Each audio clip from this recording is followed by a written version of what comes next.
네, 목요일에 함께하는 재용이의 까톡. 오늘은 재용이의 까톡 아닙니다. 용이의 까톡입니다. 오늘 새로운 패널이 자리를 좀 빛내주고 계신데요. 어제도 뵀던 이호상 기자님 자리하셨습니다. 어서 오십시오. 네, 안녕하세요. 네, 자 이렇게 새롭게 단 하루 스페셜 게스트로 함께하는 용이의 까톡이라고 제가 좀 표현을 해드렸는데 네. 마음에 드세요? 괜찮습니다. 약간의 부담감이 좀 있으신 거죠? 예, 오늘은 이재표 기자의 출장과 아니로 제가 대타를 들어왔는데요. 네. 대타로 왔습니다. 네. 저 홈런을 칠 수 있도록 제가 최선을 다하겠습니다. 네, 그러면 서브는 제가 또 맡아서 할 거고요. 네. 우리 신 교수님 게스트가 좀 바뀌었잖아요. 네, 패널이 바뀌었는데 오늘 마음가짐 좀 어떠세요? 계속 이렇게 바뀌실 것 같은데요. 워낙 프로시라서 저도 잘 서브하도록 하겠습니다. 네, 이래서 원래 없는 사람은 손해인 법이라고 하죠. 그래서 오늘은 정말 박힌 돌을, 굴러온 돌이 박힌 돌을 좀 빼낼 수 있을지는 한번 두고 봐야 되겠죠. 자, 바로 주제 소개해드리겠습니다. 자, 오늘 주제 2020년 21대 국회의원을 뽑는 4.15 총선이 1년 앞으로 다가오면서 이 충북 정가의 모습을 살펴보려고 합니다. 사실상 선거전에 돌입을 한 듯 8개 선거구에서도 각자 선거 준비를 좀 하는 듯 보이고 있는데요. 총선 분위기 또 자천타천격으로 거론되고 있는 후보군들 또 당면한 구 현안까지 좀 짚어보도록 하겠습니다. 자, 도내 총선 분위기 서서히 막이 올랐는데요. 네. 교수님과 기자님 모두 실제로 좀 체감을 하고 계신가요? 어떠세요? 예, 저는 기자이다 보니까 최근에 선거 사무소 개소식 요청도 취재 요청도 많고요. 또 인터뷰 요청도 많이 들어오는 거 보니까 이제 선거 시즌이 이제 돌아오고 있구나라는 걸 실제로 체감하고 있습니다. 네, 그렇다면 교수님께서는 어떨까요? 평소에 이제 밑바닥에서 이렇게 조용조용 다니는데요. 최근에 부쩍 이 출마 또는 출마 예정자분들께서 행사장에 많이 나타나시는 걸 보면 이제 시즌이 왔구나라는 걸 체감할 수 있습니다. 그렇습니다. 이렇게 분위기도 좀 달아오르고 있는데 저희가 가장 먼저 핫한 곳부터 좀 살펴봐야겠죠. 이렇게 도내에서 가장 핫한 곳 또는 정치 1번지라고 불리고 있는 청주 상당구에서는 자유한국당 정우택 의원의 수성이냐 또 새로운 인물의 입성이냐를 두고도 관심을 좀 보이고 있습니다. 자, 이야기를 한번 들어봐야 될 것 같아요. 어떻게 보시는지도 함께 말씀을 좀 해주시죠. 예, 청주 상당 선거구 충북 정치 1번지라고 표현을 지역 언론에서 하고 있죠. 예. 그만큼 이제 핫한 지역입니다. 그쪽이 상징적인 의미도 있는 거고요. 근데 지금 말씀하신 대로 지금 사선에 한국당 정우택 의원이 딱 버티고 있고요. 이제 거기에 민주당 측에서 도전장을 던지고 있는데 사실은 지금 민주당 측에서는 특별한 인물이 지금 거론되고 있는 사실은 없습니다. 네. 이게 인물들은 많지만 경쟁력 있는 후보가 그렇게 많지 않다라고 보는 게 사실은 일반적인 시각인 것 같아요. 네. 근데 물론 그분들 입장에서는 서운할 수 있는데 거론되는 인물들을 보면 지금 지역위원장 맡고 있죠. 정정순 위원장, 또 김영근 가스안전공사 사장, 또 장선배 현 도의회 의장 이런 분들이 있습니다. 근데 이게 면면을 좀 보면 정정순 위원장은 당연히 출마를 하시려고 하겠죠. 당연한 거고요. 김영근 가스안전공사 사장을 보면 이분은 사실은 지금 여러 가지 지금 구설에 올라 있고 사실은 수사 내사설도 나오고 있고 현실이거든요. 그런 좀 악재가 있는 상황이고 장선배 도의장도 분명히 욕심이 있을 겁니다. 저희가 이제 인터뷰를 해보면 간접적으로 이제 그런 의지를 피력을 하는데 이제 이분도 현직 의장을 내던지고 나올 수 있냐라는 이런 좀 부담감 이런 것도 있을 겁니다. 그런 측면에서 민주당 측에서는 좀 정정순 위원장이 조금은 이 공천을 받는데 좀 유리한 고지가 아니겠느냐라고 이렇게 좀 예단을 좀 조심스럽게 하고 싶고요. 또 다들 아시겠습니다만 이제 정의당의 김종대 현역 의원이 지금 내려와서 출마 선언을 사실상 하지 않았습니까? 그렇죠. 예, 청주 금천동 지역의 선거 사무실까지 마련을 해놓고 이분이 지금 다크호스로 떠오르고 있습니다. 그래서 물론 정우택 현 의원의 한국당 측에서 도전장을 던지는 사람은 아직 없지만 거론되는 인물들이 꽤 있죠. 윤곽근 전 고검장이나 이런 분들이 거론되고 있는데 한국당 측은 아직 뚜렷하게 지금 거론되는 인물이 뚜렷하게 없어서 정우택 의원께서 좀 출마하지 않겠냐라는 게 가장 관전 포인트고요. 여기에 전반적으로 보면 지금 이제 그 민주당 측에서 좀 김동연 카드도 좀 만지작거린다. 김동연 전 경제부총리 겸 기획부장. 당사자는 아직 말은 없으나. 네. 그런 얘기도 좀 조심스럽게 흘러나오고 있는 상황인데 또 이게 이제 민주당과 또 정의당의 향후에 좀 이렇게 후보 단일화 이런 문제도 조심스럽게 나오고 있고요. 이런 얘기가 나오고 있는데 후보들 구는 지금 이렇게 좀 아주 가장 핫한 지역이다 보니까 많은 후보군들이 지금 떠오르고 있다. 이렇게 네. 볼 수 있을 것 같습니다. 네. 우선 지금 기자님께서 잘 개개 이 인물들에 대해서 간략히 분석을 해주셨는데요. 우선 그 개개 인물들에 대해서 논하기에 앞서서 큰 틀에서 그 국회의원 가장 큰 자질로 본다면 지금 현대적 개념에서 보면 제가 보기에는 두 가지인 것 같습니다. 우선 하나는 행정각부, 행정부의 행정고시를 통해서 체계적으로 밟아온 관료들, 행정 관료들을 잘 견제와 균형, 통할할 수 있는 그런 능력들. 그 다음에 두 번째는 이제 물론 당의 힘이 이제 크긴 하겠지만 그래도 개개인의 능력들. 그 다음에 우리 지역 국회의원으로서 비교해 보면 영남, 호남에 정말 쟁쟁한 인물들이 있습니다. 대부분이 장차관 출신이고 중앙무대에서 또 지역에서 크게 활약하는 분들, 그분들과 겨뤄서 예를 들어 지역 발전에 필요한 예산이라든지 각종 현안 사업들을 해결해야 되는, 예를 들어 KTX 오송역 이런 문제로 여러 그 세종역 설치 이런 문제로 갈등이 있을 때 어떤 큰 힘을 발휘해서 해결한다든지 이런 능력으로 비추어 봤을 때 좀 전에 기자님께서 어느 분들은 상대적으로 그런 게 좀 약할 수 있다. 뭐 이렇게 이제 큰 틀에서의 기준을 한번 말씀드려 보고요. 지금 거론하신 인물들 중에서 우선 특이하게 지금 뛰어오르는 김동연 부총리님 같은 경우 저 개인적으로는 청주 출마 가능성이 거의 없다라고 생각을 합니다. 네, 어떤 이유에서 그렇게 보세요? 일단 충북 출신이시고 음성 출신이시지만 예를 들어서 학연 같은 경우는 거의 청주에 없습니다. 청주 시내에 없고 아무래도 저희가 이 지역사회다 보니까 영향을 미치니 안 미치니 여러 분석이 있지만 실질적으로 요즘은 이제 지연보다는 학연이 더 중요한 상대적으로 그런 시대가 돼 있고 그런 면으로 보면 아마 대부분의 시간을 서울에서 보냈고 그다음에 두 번째 또 다른 이유는 신재민 사무관이라고 이제 그 폭로가 나오면서 김동연 부총리께서도 어쨌든 약간 곤혹스러운 입장에 처해 있었습니다. 아직 다 완전히 이 어떤 해결이나 해명이 되지 않은 상태에 있고요. 현재 상태에서는. 그런 것들로 보면 아마 이미지나 전체적인 입지전적인 성공 이런 것들을 또 가난을 극복하고 전체적으로 대한민국의 부총리까지 오른 이런 것들 스토리를 보면 아주대학 총장을 하셨거든요. 만약에 출마하신다 그러면 수도권일 것이다라고 예측은 합니다. 네. 김종대 의원 에피소드 하나는 지난번에 우리 HCN 한판에 출연하셔서 꼭 상당구 해야 되느냐라고 이제 이렇게 물은 적이 있거든요. 뭐 다른데 청원일 수도 있고 다른데 있지 않느냐 했더니 나는 상당에서 뼈를 묻을 거다라고 하면서 아주 재밌는 표현을 하셨습니다. 복지가 가장 필요한 부분이 정치 이 복지다. 어르신들을 잘 모시고 복지 차원에서 잘 모실 테니까 후배들한테 길을 이제 양보해달라. 이런 이제 재미난 정치인 복지라는 단어를 쓰셨습니다. 교수님 말씀에 좀 제가 좀 부연을 좀 하자면 좀 다른 팩트입니다만 이제 앞서 말씀하신 대로 사실은 좀 이 지역에서 거론되는 인물 자체가 좀 이런 표현 적절한지 모릅니다만 스펙이 탁월한 인물들이 좀 없어서 좀 아쉽다 이런 표현 같은데요. 저는 이제 사실은 자리가 사람을 만든다고 뭐 스펙은 적지만 충분히 이 국회에 만약에 입성을 누군가 한다면 그 충분한 지역사회 활동을 통해서 기여할 수 있는 인물이 만들어진다고 저는 보여지고요.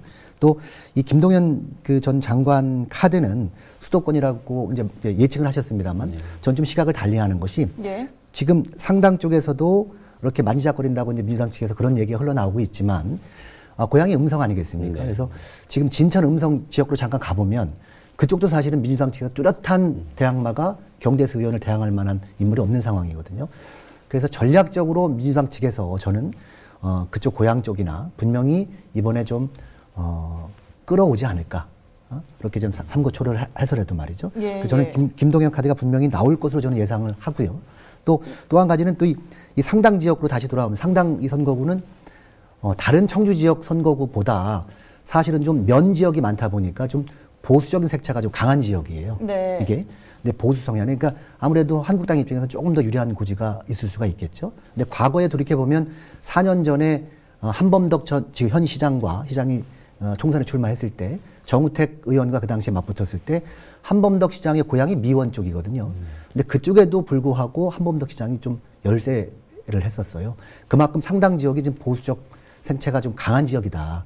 이게 좀 이번에 총선을 준비하면서 총선을 보면서 좀 관전 포인트가 되지 않을까. 이런 측면도 또 정의당 김종대 의원과 민주당 측에서 좀 후보 단일화가 있어야 되는 게 아니냐. 벌써부터 그런 얘기가 나오거든요. 정우택 의원을 이기려면 이런 얘기가 나온다. 이런 것도 좀 관전 포인트로 좀 짚어볼 필요가 있지 않나 문제는 생각합니다. 이 당색도 중요하지만 이 현안에 대해서 후보군들이 정책 공약 완성도에 따라서 표심은 바뀔 가능성이 굉장히 높습니다. 그만큼 뭐 상당구 지역의 현안도 좀 짚어봐야 될 것 같은데 현재 뭐 동남지구 소정에 따른 생활 뭐 SOC 확충, 원도심 도시재생, 또 도농 간의 격차 해소 이런 것들이 현안으로 좀 짚혀지고 있습니다. 의원분들의 움직임 또한 요즘 뭐 보면은 각종 뭐 다양하게 이렇게 좀 보이시는 분들이 좀 계신데 움직임들도 좀 살펴봐야 할 것 같습니다. 네, 지금 요 방송국 앞에 보시면 이제 동남지구 이렇게 개발되면서 아직 이제 흙먼지도 날리고 막 이제 개발을 하고 있죠. 그에 따른 인프라를 SOC 인프라를 잘 완성해서 주민 생활의 질을 높이는 것. 특히나 이제 상당구 청주 시내를 보시면 흥덕구 쪽에 산업이 집중돼 있고 다른 세 구는 상대적으로 이제 주거지 위주로 돼 있습니다. 그럼 특히나 이제 상당구는 원도심이 많죠. 옛날 구도심으로 불렀던 이 우암산자락 그 밑에 그럼 그 원도심에 대한 재개발, 재건축 등등의 문제들. 근데 아직까지 후보님들께서 어떤 정책적인 그런 대결보다는 상대적으로 행사에서 얼굴 알리고 인사드리고 이런 쪽이 지금은 아직 아마 시기적으로 정책 대결을 할 어떤 그런 시기는 아니라고 생각해서 그런 것 같습니다. 예, 그런데 뭐 생각하는 부분들이 분명히 있을 것 같은데 뭐 정말 어느 의원의 경우에는 우리 지역에 내가 출마를 하겠다 하면서부터 지금 문제가 되는 부분들은 직접 발로 뛰는 뭐 예를 들면 김수민 의원 같은 경우가 있겠죠. 이런 경우도 있는데 지금 이런 이 뭐 상당구의 경우에는 의원분들이 원체 너무 쟁쟁하다 보니 이런 부분들 어필도 분명히 필요할 거라고 좀 보거든요.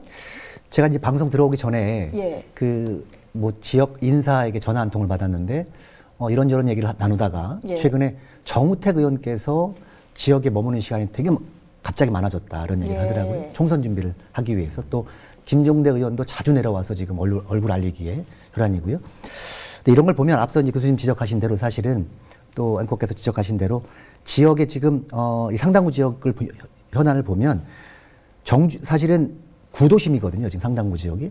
그렇지만 정주 여건은 어느 정도 갇혀 있지만 정주 여건을 보다 활성화시키기 위한 뭐 생활 인프라라고 할까요? 예를 들면 뭐 도서관이라든지 이런 입주민들이 또 주민들이 원하는 이런 부분에 대해서는 사실은 문화 여건에 대한 생활 여건이죠. 근데 이런 부분에 대해서 사실은 의원들이 뾰족한 대안을 제시를 못 하고 있어요. 그렇지만 아쉬운 거는 그런 측면은 제시를 못 하면서 지금 얼굴 알리는데 자기 홍보하는 데만 지금 혈안이다라는 측면을 보면서 좀 아쉬움이 남습니다. 그 정우택 의원님 관련해서 이제 윤갑근 그 고검장이 고향이 미원 어암 쪽입니다. 그렇죠. 그렇다고 보면 아마 본능적으로는 상당구를 원할 가능성이 있으시겠죠. 그런데 이제 정우택 의원님이 워낙 지역에서 이제 오랫동안 잘 자리 잡고 오셨기 때문에 아마 두 분 간의 조정 문제가 하나의 이제 관전 포인트로 볼 수 있을 것 같고요. 김종대 의원님 이번 창원 성산권이 주는 시사점이 굉장히 많죠. 이제 504표 정도 차이로 99.8% 개표했을 때 뒤집어졌다. 그러면 이 부분은 어떤 범여권이나 범야권 양측에 모두 주는 이제 메시지가 있는 거죠. 그 부분에서 무조건 뭐 단순한 단일화다 이렇게 말하기는 어렵지만 아마 선거에 임박하면서 지난번 창원 성산 그 케이스가 굉장히 큰 비중으로 모든 당에 다가올 것이다. 그럼 단일화 할 가능성도 좀 높을 충분히 것이다. 정치공학적 단일화를 뭐라도 포장을 해서라도 할 가능성이 있다고 생각합니다. 기자님께서도 그렇게 같은 입장이신가요? 저는 충분히 가능성이 있고 분명히 저는 그렇게 될 것이라고 저는 확신할 정도로 좀 자신 있게 말할 수 있습니다. 어떤 이유가 좀 있으세요? 앞서 말씀드린 대로 이 상당 지역은 특성상 보수적 생체가 강한 지역이거든요. 면 지역이 5개 면이 있습니다. 이 중에서 제가 아까 오기 전에 대충 이렇게 보니까 한 15% 가까운 분들이 면 지역에 살고 있어요. 물론 면 지역에 사신 분들이 무조건 다 보수적 색채가 있는 건 아닙니다만 통계학적으로는 물론 그렇습니다. 그런 측면에서 보면 분명히 한국당 입장에서는 그걸 활용할 거예요. 그러면 역설적으로 또 이쪽 민주당 측에서는 또 진보 성향 쪽에서는 또 활용하겠죠.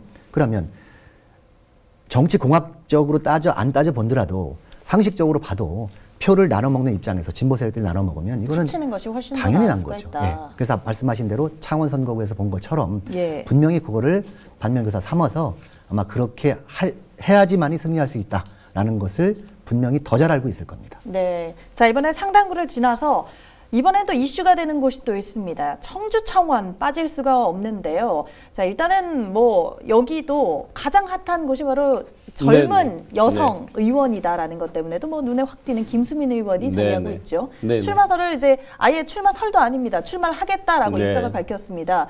그래서일까요? 뭐 행보가 굉장히 대단한데 네네. 쭉 한번 소개를 한번 해주실까요? 네, 이제 청원구가 주목받는 이유는 역시나 현역 의원님 대 현역 의원님의 대결이다. 이렇게 그렇죠. 이제 돼서 70대 초반이 되신 우리 변재일 의원님과 30대 초반이신 이제 김수민 의원님 간의 세대 간의 대결일 수도 네. 있고 또 성 간의 대결일 수도 예.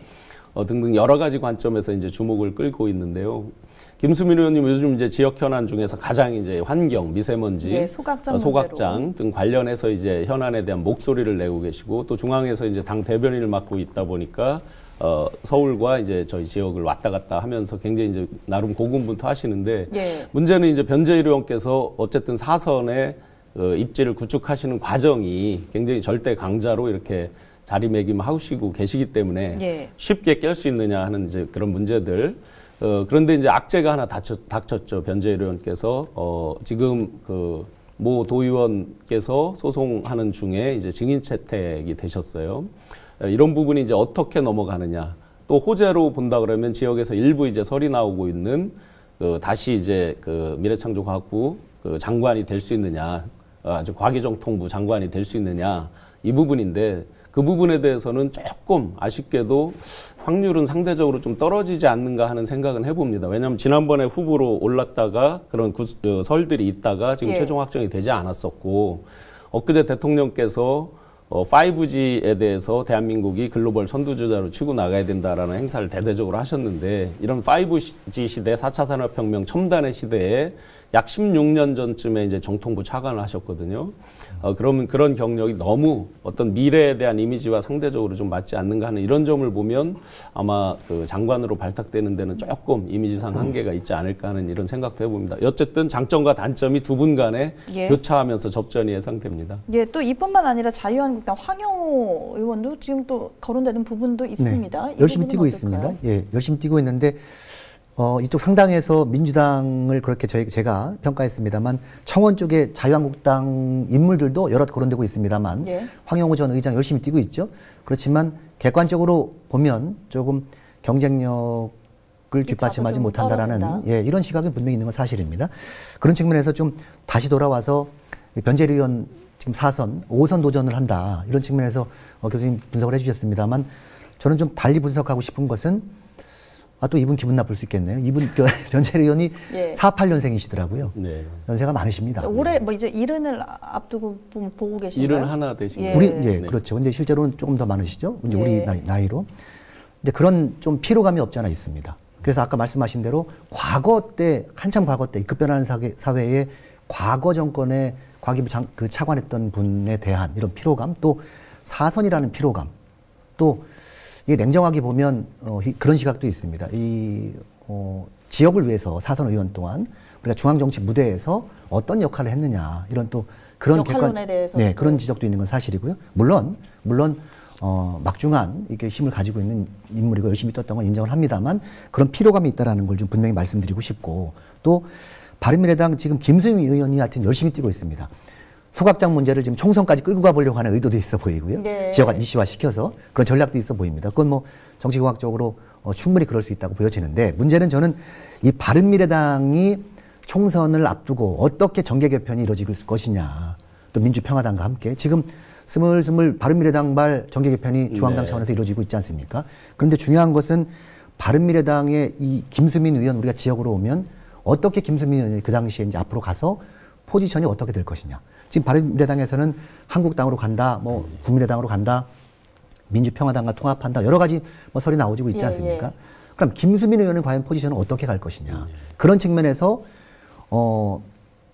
사실은 그 변재일 의원과 너무 조심스러운 예단입니다만 또 다른 내부 경쟁이 될 수도 있는 문제이고요. 예. 또 단일화가 될 수 있는 부분도 또 충분하고 예를 들어서 뭐 그렇게 될 수 있는 거 아니겠습니까? 네. 민주당과 또 통합할 수 있는, 그리고 또 입당할 수도 있는 문제들. 네. 정치는 생물이기 때문에 지금 또 시작이 됐기 때문에 네. 이 김수민 현역 의원의 포지션이 앞으로 정계 개편을 통해서 어떤 자리에 있느냐에 따라서 이 청원구 선거 구도가 확 바뀔 거다. 이렇게 예측할 수 있을 것 같습니다. 네, 충분히 그럴 수도 있을 것 같고 뭐 같은 당원으로서도 계셨지 않았습니까? 네, 예, 네. 예. 그렇기 때문에 조심스럽게 좀 예측을 해본다면 김수민 의원의 행보 앞으로의 모습들 어떻게 좀 예측을 좀 보고 아마 이제 청원이라는 지역을 처음에 이렇게 선택을 할 때 청주에서도 청주는 대표적으로 그 젊은 도시입니다. 전국적으로도 평균 연령이 37.8세 정도 될 정도로 아주 젊은 도시인데. 그런 가운데에서도 대표적으로 젊은 구가 이제 흥덕구랑 청원구입니다. 상대적으로. 예. 아마 그런 부분을 상당히 의식해서 선택하지 않았나 하는 생각도 드는데요. 좀 전에 기자님께서 아주 예리한 지적을 해주셨죠. 정계 개편, 생물과 같은 정계 개편 속에서 어느 당과 어느 당이 이합 집산할지 아직 모르는 상황이죠. 아마 그런 부분까지도 충분히 염두에 두고 하지 않았을까. 그래서 이제 지역에 내려와서 하는 활동 시간을 지금 활동 시간과 반경을 넓혀가고 지역 현안에 대해서 목소리를 실제 지금 4년 차 동안 중에서 1, 2년 차에 냈던 것보다 3, 4년 차에 내는 지금 보도자료나 어떤 그 각종 현안에 대한 양이 훨씬 많은 상태가 돼 있습니다. 앞으로 하여튼 재밌게 지켜볼 수 있는 대목이라고 생각합니다. 네. 제가 덧붙여서 좀 말씀드리고 싶은 거는 김수민 의원 다시 좀 거론하고 싶은데 이 김수민 의원이 말이죠. 비례대표 초선입니다만 이게 보통 인물은 아닌 것 같아요. 이 전략적으로 전략적으로 청원구를 선택한 이유가 교수님 말씀하신 대로 정말 청원 오창 지역이 젊은 도시거든요. 전국에 손꼽힐 정도로 젊은 도시입니다. 그거를 젊은 김수민이 그거를 겨냥을 했다고 보여지고요. 또 이 정계 개편도 분명히 염두를 해뒀다라고 보여지고 또 거기에 앞서 지적한 대로 변제위원회에 대한 피로감, 뭐 이런 도전 이런 것도 염두에 둔 것 같고요. 또 한국당이 마땅한 인물이 없다. 뭐 이런 전략도 좀 있지 않았을까. 그래서 청원구를 선택하지 않았었을까. 네. 저는 그렇게 김수민 의원의 좀 전략을 좀 보고 싶습니다. 예, 그렇기 때문에 이 청원구의 앞으로의 행보가 조금 더 궁금해지는 부분이 당연히 있는 것 같습니다. 자, 이번에는 또 흥덕구로 한번 가봐야겠죠.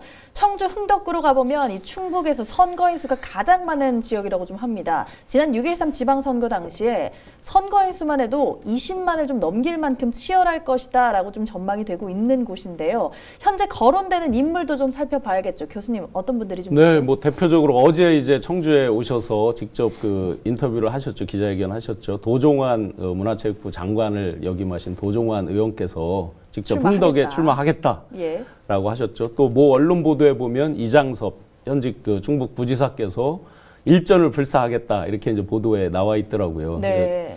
보면 이제 대표적으로 두 분께서 아마 치열한 경쟁을 하실 것으로 기본적으로 보여지고 조폐공사 지금 감사로 가 있는 정균영 청주청원 통합대 이제 그 위원장으로서 주도적인 역할을 했던 정균영 지금 감사님 등등 해서 민주당 내 당내 경선이 아주 핫하게 또 캐릭터도 다르고 조직 기반도 서로 다르고 시민사회단체 또 구 노영민 비서실장님, 구 노영민 의원님 어떤 조직 기반 이런 서로 다른 아주 베이스가 다른 분들 간의 치열한 경쟁이 볼만할 것 같습니다. 예, 선택권이 뭐 일단은 좀 다양하다, 뭐 인원이 많은 만큼 볼 수 있는 구도가 좀 다양하고 다각적이다라고 볼 수 있는데 기자님께서 보시기에는 어떤 인물들이 좀 눈에 띄던가요? 저는 이장섭 정무부지사를 좀 다시 한번 부각을 시켜 보고 싶은데요.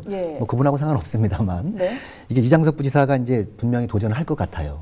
근데 도종환 의원이 정말 막강하지 않습니까? 그렇죠. 그리고 재선만에 지금 이 남북 평화 구축에 어느 정도 힘을 보태고 일조를 했고요.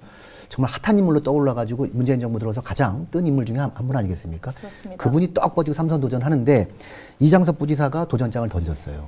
그러니까 이분 입장에서는 밑자의 번전 아니겠습니까? 잃을 게 없습니다, 사실은. 만약에 그 도종환 의원한테 진다 하더라도 이분은 얼굴 알리고 정치적으로 봤을 때는 전혀 잃을 게 없는 분이에요. 차기 지방선거도 있고 또 총선이 있고 아직 젊기 때문에 충분히 이장섭 부지사가 그런 수를 좀 염두에 두고 도전장을 던지지 않겠냐라는 측면을 좀 우리가 좀 관전 포인트를 보면 좋을 것 같습니다. 전체적으로 보면 이제 흥덕에서 제일 관심 있는 건 아무래도 이제 산업단지가 집중돼 있고 그 산업단지 근로자분들이 많고 하다 보니까 대표적으로 이제 물론 우리 충북 전체 지역 현안이 아마 다음번 총선에서 경제와 일자리, 지역 살리기 등등이 이슈가 될 텐데 주된 이슈가 될 텐데 그 가운데서도 아마 흥덕은 가장 이제 경제에 민감한 쪽이거든요. 그렇게 보면 이제 문화와 예술 쪽에 계셨던 이제 장관님하고 지금 정무부지사, 충북은 이제 경제부지사 제도가 없어서 정무부지사 겸 경제부지사 역을 하고 계신데 그런 측면의 어떤 장점, 단점들을 서로 치고받으면서 아마 경쟁을 하실 것 같습니다. 네, 저희가 뭐 시간 관계상 또 안 해주면 또 서운한 서원구가 있기 때문에 빨리 좀 저희가 스포트를 좀 내보도록 하겠습니다. 청주 서원구 오재세 의원 말이 참 많았던 의원이기는 한데요. 이분에 대해서 대항마가 좀 필요하다라는 의견도 있습니다. 자, 도전들이 많을 것 같은데 어떤 분들 지금 거론되고 있는지도 살펴보죠. 기자님께서. 네, 오재세 의원이 지금 4선 의원 떡 버티고 있고요. 서원구. 예. 이분 분명히 또 나옵니다. 네. 근데 또 변재일 의원과 마찬가지로 이분 또 뭐 기분 나쁠 수 있겠습니다만 뭐 49년생이에요. 연세가 좀 많습니다. 또 4선 의원으로서 좀 피로감도 분명히 있습니다. 예. 이런 측면에서 여러분들이 나오고 있는데 뭐 민주당 유행열 전 청와대 행정관 또 이광희 전 도의원 이런 분들이 있습니다. 그렇지만 사실은 인지도 면에서 조금 떨어진다. 경쟁력이 좀 붙인다. 이런 얘기가 있는 건 사실이거든요. 예. 이런 측면에서 좀 오재세 의원이 좀 뛰지 않겠느냐. 이런 시각이 지금 현재로서는 우세합니다만 예. 지금 오재세 의원이 조금 사실은 악재가 하나 있습니다. 네. 사실은 뭐 지금 여러 가지 설이 나돌고 있는데 좀 방송에 얘기하기는 좀 그렇습니다만 예. 아무튼 오재세 의원의 대항마로 떠오르시는 분들이 몇몇 있습니다만 좀 경쟁력은 떨어진다는 말씀 드리고 싶고 또 여기서 좀 주목을 해봐야 될 분이 바로 최연호 위원장 아니겠습니까? 예. 7번 나오셨나요? 최연호. 6번 나오셔서 지난번에 1,300표 차로. 네, 7.8기라는 말이 있는 만큼 예. 이분 응원해보고 싶어요. 네. 그런데 한번 말이죠. 응원해드리고 예. 싶어요. 분명히 동정표도 많았었고 있습니다. 예. 그렇지만 그걸 역설적으로 보면 또 필요한 거예요. 이분도 역시. 왜 계속 이렇게 안 되는데 끝까지 나오는 이유. 이 한국당 간판을 달고 나오고 싶은 분들은 왜 최연호만 자꾸 기회를 주느냐라고 주장을 할 수 있는 거거든요. 네, 그럴 수도 그런 있겠군요. 측면, 그걸 또 넘어서야 되는 겁니다. 예, 한국당 예. 측면에서는. 그런 측면에서 또 사실은 저기 계시는 신용환 전 교수님의 얘기가 좀 슬슬 나오고 있고. 예, 그렇습니다. 직접 여기 이 자리에 계시니까 한번 여쭤보겠습니다. 예, 여쭤보고 복당하시는 거예요? 아니면 뭐 자유한국당으로 다시 가시냐? 아니면 아직은 아니다. 뭐 이런 전체적인 입장. 큰 틀에서 제 탈당 과정, 자유한국당에서 나올 때 이제 홍준표 대표 있을 때 그 과정을 대부분 당원들께서 아시다 보니까 예.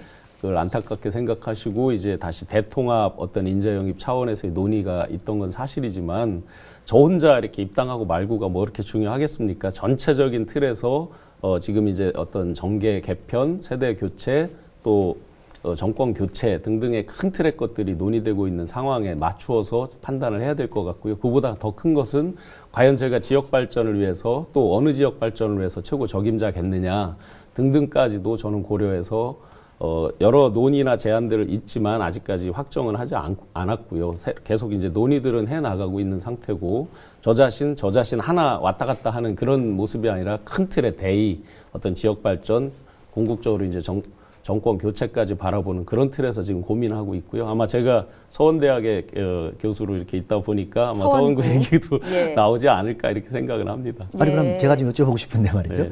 교수님 말씀 들어보니까 취지는 지금 부정을 하지 않았습니다. 네. 뭐 부정도 긍정도 아닌. 아니 긍정에 가까웠던 거죠. 지금 말씀을 들어보니까 논의를 하고 있다라고 말씀을 하셨어요. 네. 큰 틀에서. 네. 그럼 출마하실 의향은 있으신 거네요. 출마 의향은 항상 있으셨던 예를 것 들어 같은데. 지역 발전이나 전체적인 정권 교체 등등에 기여할 수 있는 게 있다고 그러면 큰 틀의 대의에서는 뭐 입장을 갖고 있죠. 네. 이게 정치인들은 뭐 다 대의라고 하는데 러브콜을 받으신 적은 있으신 거죠. 뭐 이미 언론에 지난주에 이제 중앙 언론에 보도되면서 굉장히 곤혹스러운 입장입니다. 지금 말이죠. 여기가 한판인 것 같으면서도 기자회견인 것 같으면서도 좀 헷갈리기는 죄송합니다. 한데. 제가 궁금한 거 이게 지금 정치인들은 말이죠. 예. 이렇게 정치판에 한번 하고 아쉽게 이렇게 낙마하셨던 분들은 다시 이 또 선거 때만 되면 좀 스물스물 또 올라오지 않습니까? 그런 것도 분명히 아마 그런 유전자가 흐르시는 것 같아요. 그런 측면은 아니고요. 네. 예, 아니, 물론 좋은 인물이 있으면 저희도 숨겨놓는 건 너무 아깝죠. 그러니까 네. 좋은 정말 의미가 있고 대의 명분 충분하다면 나올 수 있는 부분은 충분히 네. 있습니다. 아마 세대 교체 관련해서는 한 가지 이제 말씀드릴 게 뭐 특정한 나이, 연세를 갖고 할 수는 없을 것 같고요. 또 사선의 피로감만 갖고 할 수는 없을 것 같고요. 청주 4개 지역 같은 경우는 사실상 다 사선 지역이잖아요. 각 정당으로 치면. 예, 예. 그보다 아마 중앙발 큰 틀의 세대 교체를 분명히 문재인 대통령 또 지금 집권 여당에서 추진을 할 거다. 그에 맞춰서 아마 지역도 그 이상의 세대 교체 바람 등등이 같이 맞물려서 판단을 해야 될 것 같습니다. 예, 뭐 정말 다양한 변수들도 있을 거고요. 뭐 다양한 인물들이 거론되고 있는 만큼 이 서서히 달궈지고 있는 총선 열기, 과연 지역민들을 위해 몸 아끼지 않는 인물이 충북을 위해서 얼마나 힘을 써줄지 앞으로 좀 더 지켜봐야 할 문제인 것 같습니다. 오늘 용의의 까톡 여기서 마무리하겠습니다. 아우, 스페셜 게스트로 오셨는데 너무 열정적으로 해주셔서 제가 너무 감사드리고요. 네. 오늘 또 교수님도 네네. 발 맞춰서 함께해 주셔서 고맙습니다. 두 분 말씀 계속 고맙습니다. 하셔야 될 것 같아요. 네. 네. 저도 그러길 바랐는데요. 또 그러면 제표 기자님 서운하시잖아요. 네. 제표 기자님 기다리겠습니다. 자, 오늘 두 분 말씀 고맙습니다.